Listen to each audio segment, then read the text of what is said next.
Dear students, आपका अपने channel गुरु ज्ञान बाय सुबोध सर में स्वागत है। आज हम लोग नेक्स्ट चैप्टर देखेंगे पृष्ठ तनाव और पढ़ेंगे पृष्ठ तनाव तथा ससंजक व असंजक बल। तो चलिए हम लोग वीडियो स्टार्ट करते हैं।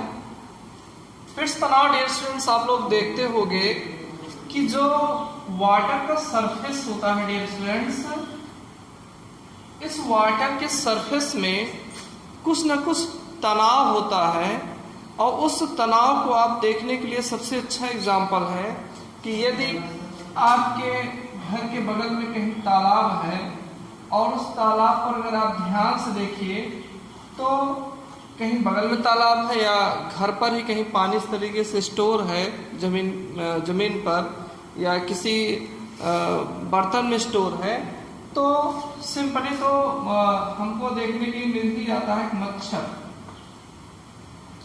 मच्छर कभी ऐसा नहीं होता मॉस्किटो कि वो पानी में बैठे और डूबने लगे, ठीक। और कुछ टाइप की और मक्खियां हैं, कीड़े मकोड़े हैं जो कि पानी के सरफेस पे बिल्कुल बहुत स्पीड से रन करते हैं। तो स्पीड से रन करने का रीजन क्या है कि कुछ न कुछ पानी के सरफेस में तनाव है, कुछ न कुछ खिंचाव है। इसी खिंचाव के कारण ही ये इस सरफेस पे आसानी से चल ले रहे हैं। नहीं तो आप डियर स्टूडेंट जान रहे हो, यदि खिंचाव ना होता, जैसे हम लोग अर्थ पृथ्वी के ऊपर चलते हैं, इस तरीके से प्लेन में चलते हैं, तो यहाँ पर भी क्या है, हमारे दबाव को पृथ्वी बियर करती है। अगर ऐसा होता कि वो दबाव को सह ना पाती, जहाँ पैर हम रखते वहीं क्या होता, डूबने लगता या धंसने लगता, तो शायद हम लोगों का चलना जो है दुर्लभ हो जाता। इसी तरीके से वाटर जो शांत जल है, इसके सरफेस पे कुछ न कुछ तनाव होता है। इसी तनाव के कारण ही मच्छर हुआ, मक्खी हुई या बहुत सारे कीड़े मकोड़े सरफेस से बहुत तेजी से रन करते हैं। इसी तनाव को कम करने के लिए गांव में कहा जाता है या स्वच्छता अभियान के तहत बताया जाता है कि आपके बगल में कहीं पानी स्टोर ना हो। पानी स्टोर अगर होगा तो मच्छर से बैठेंगे और मच्छर जो है और सारे मच्छर फैलेंगे, क्योंकि ये इनकी जगह होती है, यहाँ से इनकी संख्या जो है बढ़ती है, बच्चे होंगे मच्छर के और सारे मच्छर फैलेंगे। तो बताया जाता है कि आप क्या कीजिए, या तो पानी को हटा दीजिए और नहीं तो कहा जाता है कि आप उस पर कोई ऑयल या सर्फ का घोल बना के उसमें डाल दीजिए या मिट्टी का तेल उस पर डाल दीजिए। तो जब हम लोग पानी का घोल डाल देते हैं, सर्फ वाले पानी का घोल डाल देते हैं या मिट्टी का तेल डाल देते हैं, तो क्या होता है, ये सरफेस का जो टेंशन होता है, तनाव क्या होता है, कमजोर पड़ जाता है। अब कमजोर पड़ने के कारण जैसे ही मच्छर इस पे बैठने का प्रयास करता है वो डूबने लगता है, और जब मच्छर डूबने लगता है या बैठ नहीं पाएगा तो अपनी संख्या को बढ़ा नहीं सकता है। इस तरीके से अगर आपके पास अगर ये व्यवस्था है, पानी हटाने की व्यवस्था है, पानी हटा दीजिए। नहीं तो आप उस तालाब में या जहाँ पानी इकट्ठा है वहाँ पर मिट्टी का तेल या आप सर्फ का घोल डाल देंगे तो पृष्ठ तनाव कम हो जाएगा। तो इसी पृष्ठ तनाव का ही हम लोगों को अध्ययन करना है कि ये पृष्ठ तनाव होता क्या है डियर स्टूडेंट्स। अब अभी हम लोग समझ गए कि सरफेस में कुछ ना कुछ टेंशन होता है वाटर के सरफेस पे, और उस टेंशन के कारण ही मच्छर या कुछ कीड़े मकोड़े इस पे आसानी से चलते हैं।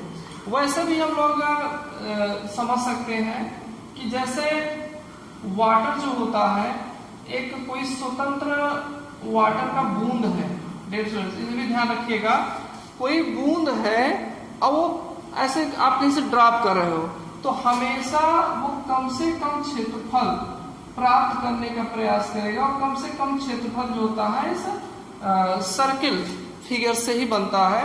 इसलिए प्रत्येक ड्रॉप की जो बूंदें होती हैं वो सर्किल में होती हैं, स्फीयर में ही होती हैं। नेक्स्ट क्या है डियर स्टूडेंट्स कि जो सरफेस हमारा होता है, ये सरफेस अपने एरिया को कम करने का प्रयास करता है। और उस एरिया कम करने का रिजल्ट क्या है कि हमको सर्किल शेप में उसका ड्रॉप मिलता है। ठीक, तो चलिए हम लोग पृष्ठ तनाव देखते हैं। पृष्ठ तनाव क्या है dear students? T equal to F by L.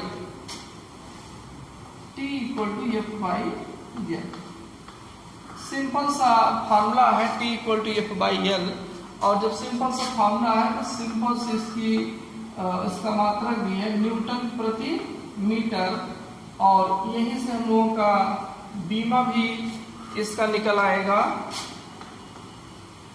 इसका हो जाएगा आपका एम एल टी की पावर -2 बाई एल।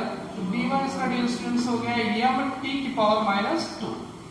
ठीक, लेकिन हम लोग सरफेस टेंशन का जो फार्मूला है इससे हम लोग इसकी परिभाषा बना लेते हैं। तो परिभाषा क्या है? L equal to 1। फार्मूले से क्या हो जाएगा? एल इक्वल टू 1 हो जाएगा, तो टी इक्वल टू क्या हो जाएगा? एफ हो जाएगा। अर्थात एकांक लंबाई पर कार्य करने वाला बल हमारा क्या हो गया? पृष्ठ तनाव हो गया। ठीक, लेकिन डियर स्टूडेंट्स हम इसको कहेंगे ऐसे नहीं, लैंग्वेज थोड़ा सा डिफरेंट होगा, उसी बात को आप समझिए। सरफेस का जो टेंशन होता है मान लीजिए वाटर है। ठीक, अब यहाँ पर ये जो फिल्म है, ये जो सरफेस, ये फिल्म मतलब पन्नी, वाटर की जो पन्नी है, इस पन्नी में आपस में खिंचाव लगता है। ठीक, कुछ बल इस तरफ इसको खींच रहे हैं। भाई कहीं कोई पन्नी अगर टाइट है तो उसमें कुछ खिंचाव होगा तभी टाइट होगा। इसी तरीके से यहाँ पर ये पन्नी टाइट है, इसमें जो वाटर की फिल्म है ये टाइट है और इसमें तनाव है। इस तनाव के कारण ये बल्ब जो है इस तरफ कार्य कर रहे हैं। और यहाँ भी मान लिया गया एक कोई काल्पनिक या लंबाई की कोई क्षण काल्पनिक है, और इस काल्पनिक क्षण पर ये बल कार्य कर रहे हैं, और ये बल जो कार्य कर रहे हैं इस क्षण की लंबाई की क्या है डियर स्टूडेंट्स? लंबाई के लंबवत है।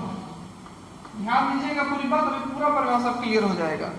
जो बल कार्य कर रहे हैं इस क्षण की लंबाई के लंबवत है। क्षण किस पर है? ये पृष्ठ पर है, काल्पनिक क्षण है। बल जो कार्य कर रहे हैं वो क्षण के लंबवत है, और बल कहाँ है? बल उसी सरफेस पे ही है। डियर स्टूडेंट ध्यान रखिएगा इस बात को। अर्थात ये अगर प्लेन है तो बल ये आपका लेंथ हो गया, और बल भी क्या है? इसी सरफेस पे ही है, बल भी इसी सरफेस पे है, इससे अलग नहीं है। तो अब हम लोग कहेंगे कि किसी द्रव के पृष्ठ पर खींची गई एकांक लंबाई की काल्पनिक रेखा पर, इतने से इतना शब्द आया, किसी द्रव की पृष्ठ पर खींची गई एकांक लंबाई की काल्पनिक रेखा पर पृष्ठ के अनुदिश रेखा के लंबवत, पृष्ठ के अनुदिश मतलब पृष्ठ पर ही हो, और उस काल्पनिक रेखा के लंबवत कार्य करने वाले बल को हम उस द्रव के पृष्ठ का पृष्ठ तनाव कहते हैं। तो ये डियर स्टूडेंट्स आपका परिभाषा हो गया। फिर से हम लोग देख लेते हैं परिभाषा, आप नोट कर लीजिएगा कि पूरी बात को अच्छे समझ के आप अपने आप स्वयं से लिखिएगा कि किसी द्रव के पृष्ठ पर खींची गई एकांक लंबाई की काल्पनिक रेखा पर द्रव के पृष्ठ के अनुदिश और उस काल्पनिक रेखा के लंबवत कार्य करने वाले बल को उस द्रव के पृष्ठ का पृष्ठ तनाव कहते हैं। चलिए डियर स्टूडेंट्स ये क्लियर हो गया। अब हम लोग पढ़ते हैं ससंजक और असंजक बल। कोहेसिव, ये आपका कोहेसिव हो गया ससंजक, कोहेसिव फोर्स, और एडहेसिव फोर्स हो गया आपका असंजक। डियर स्टूडेंट्स ये कुछ विशेष है नहीं, ध्यान दीजिएगा, बात समझ में आ जाएगी। ज्यादा चर्चा में भी रहता है ये ससंजक और असंजक बल। तो ससंजक बल क्या है? एक ही पदार्थ के अणुओं के बीच कार्य करने वाले बल को ससंजक बल कहते हैं।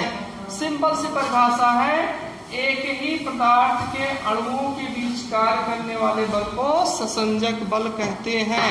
जैसे द्रव के अणुओं के बीच, द्रव की बूंद है उसके अणुओं के बीच कार्य करने वाले बल को हम ससंजक बल कहेंगे।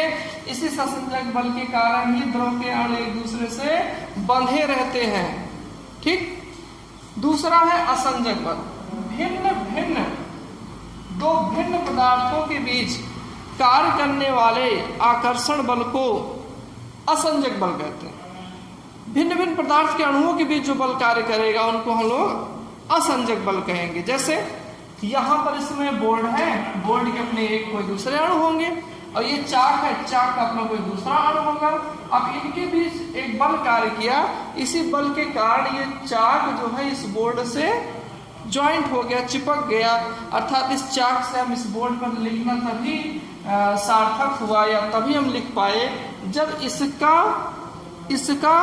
अणु के बीच कार्य करने वाला बल और इसके अणु के बीच जो बल कार्य किया वो कार्य किया। अगर नहीं कार्य करता तो नहीं चिपकता। ठीक। अर्थात अलग अलग अणुओं के बीच कार्य करने वाले आकर्षण बल को हम लोग क्या कहते हैं? असंजक बल कहते हैं। अब इसके अणुओं के बीच जो बल कार्य कर रहा है, ये चाक के अणुओं के बीच, जिसके कारण इसका शेप इस तरीके से है, कौन सा बल है? ससंजक बल है। ठीक। इस बल के बहुत सारे एग्जाम्पल हैं। जैसे आप कांच की कोई प्लेट है डियर स्टूडेंट्स, कांच की प्लेट को वाटर जो होता है भिगो देगा। ठीक। कांच की प्लेट को वाटर भिगो देता है अच्छे से। अब अच्छे से भिगो देता है, इसका मतलब क्या है? जल के अणुओं के बीच, जल के जो अणु है, कांच के अणु जो है, इनके बीच असंजक बल क्या हुआ है? कार्य कर रहा है। और ये इनके जो आपस में स्वयं के ससंजक बल हैं, उनसे ये क्या है? आपका ज्यादा अधिक है, इसलिए इसको भिगो। ये भी बात ध्यान रखिएगा, ये वाटर है, वाटर के अणुओं के बीच कौन सा बल कार्य करेगा? ससंजक बल। कांच के अणुओं के बीच क्या कार्य करेगा? ससंजक बल। इन सबका अपना ससंजक बल होगा, लेकिन जब इनको हम ज्वाइंट करेंगे, इनके बीच असंजक बल कार्य करेगा, और इनके बीच असंजक बल जो कार्य कर रहा है वो ससंजक बल से क्या है? अधिक है। इसी कारण कांच जो है वो वाटर से या पानी से आपका चिपक जाता है, पानी जो है कांच पर चिपक जाता है। यही आप देखिए पारा जो होता नहीं चिपकता है आपका, Hg कांच से ज्वाइंट नहीं होता है, क्योंकि पारे के बीच जो ससंजक बल होता है वो इतना ज्यादा अधिक होता है कि इनके बीच जो असंजक बल कार्य कर रहा है उससे भी कई गुना अधिक होता है, इसीलिए पारा कांच से नहीं चिपकता है। इसी तरीके से आप गांव में देखते होंगे, अरुई का पत्ता होता है, उस पर पानी की बूंद जब हम ड्रॉप कराते हैं तो पानी की बूंद भी उससे नहीं चिपकता है। तो यहाँ पर भी क्या हुआ? पानी के अणु के जो ससंजक बल है और उस पत्ते और पानी के अणु के भी जो असंजक बल है, उससे क्या है? ससंजक बल ज्यादा स्ट्रांग है। ठीक। तो डियर स्टूडेंट्स, इतनी सारी बातें हुई, इनको आप अच्छे से कई बार रिवीजन कर लीजिएगा। एक ही पदार्थ के अणुओं के बीच कार्य करने वाले बल को ससंजक बल, भिन्न भिन्न पदार्थ के अणुओं के बीच कार्य करने वाले बल को असंजक बल। यदि द्रव के पृष्ठ पर हम एकांक लंबाई की काल्पनिक रेखा खींचें तो उस पृष्ठ के अनुदिश और लंबाई के लंबवत कार्य करने वाले बल को हम लोग क्या कहते हैं? उस द्रव के पृष्ठ का पृष्ठ तनाव कहते हैं। Thanks for watching my video.